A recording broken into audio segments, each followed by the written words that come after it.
और अक्रोध जी अंदर गए हैं, उधर नंद बाबा से मिले हैं और बताया।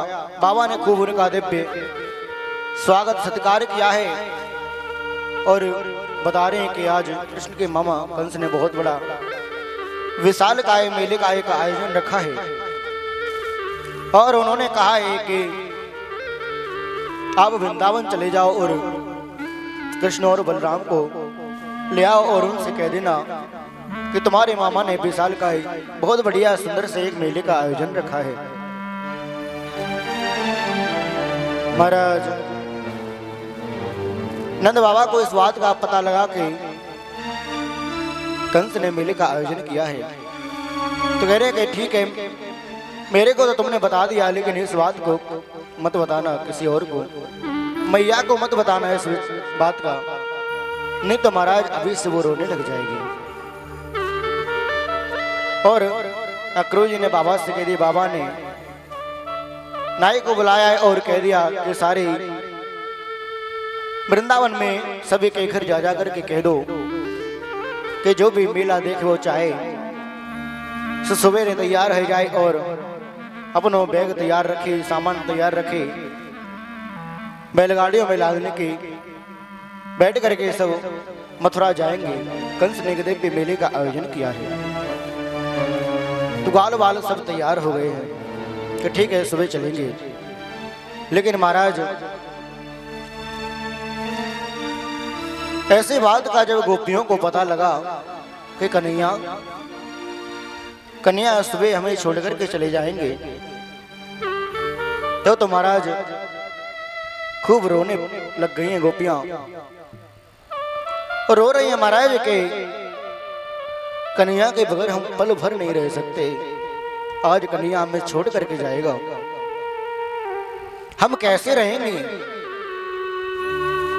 हम तो इन पलकों को भी दोष देती हैं कि पलक क्यों बनाए ठाकुर, हे गोविंद तूने पलक क्यों बनाए कि बार बार झपकते हैं, इसमें कन्हैया के दर्शन करने में अड़चन आती है।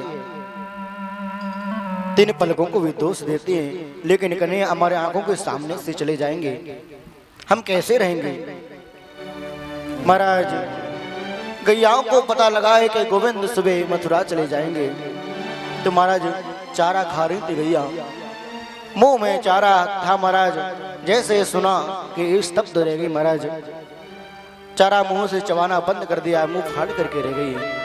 बछड़ों को पता लगा है तो महाराज जैसे कि जैसे नेत्रों से आंसू की धारा प्रभावित हो रही है।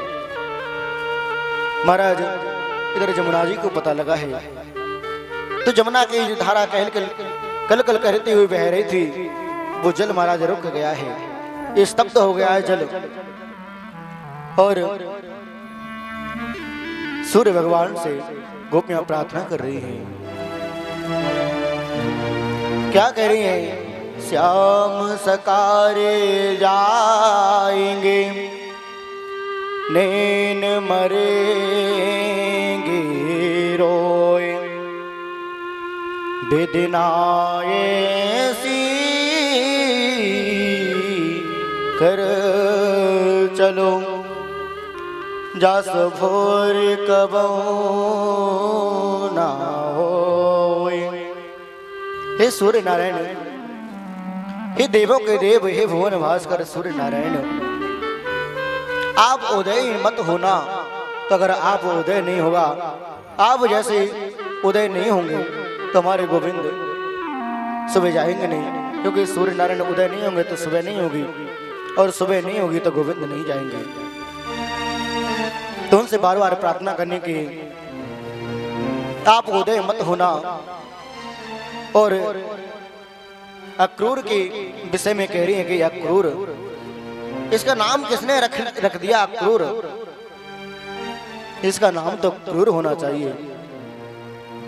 हमारे सामने से गोविंद को लेने के लिए आए, इसका नाम अक्रूर कैसे हो सकता है? ये अक्रूर के नाम पर एक क्रूर ही है जो हमारे सामने से, हम कैसे देख सकते हैं हमारे सामने से गोविंद को ले जाएंगे? तो महाराज जैसे ही सुबह होती है, सारी रात गोपियां सोई नहीं है, एक जगह बैठी हैं करी बहन। अगर कन्या को यही करना था, गोविंद को यही करना था, तो इन्होंने हमें अग्नि से बचाया क्यों? हमें जब ही जल जाने देता ना, तब हम अग्नि का पान क्यों किया इसने? तब हमारी रक्षा क्यों की? अगर इसको जाना ही था तो जब इंद्र ने खूब बरसाया जल, तब इसने गोवर्धन क्यों धारण किया? हमको तभी मर जाने देता ना, तब इसने हमारी रक्षा क्यों करी? किन्हीं दूसरी गोपियां वर्णन कर रही है, बहन इस निठुर कन्या के मन में थोड़ा सा भी ये नहीं आ रहा है कि मैं इन ब्रजवासियों को छोड़ करके कैसे जाऊंगा।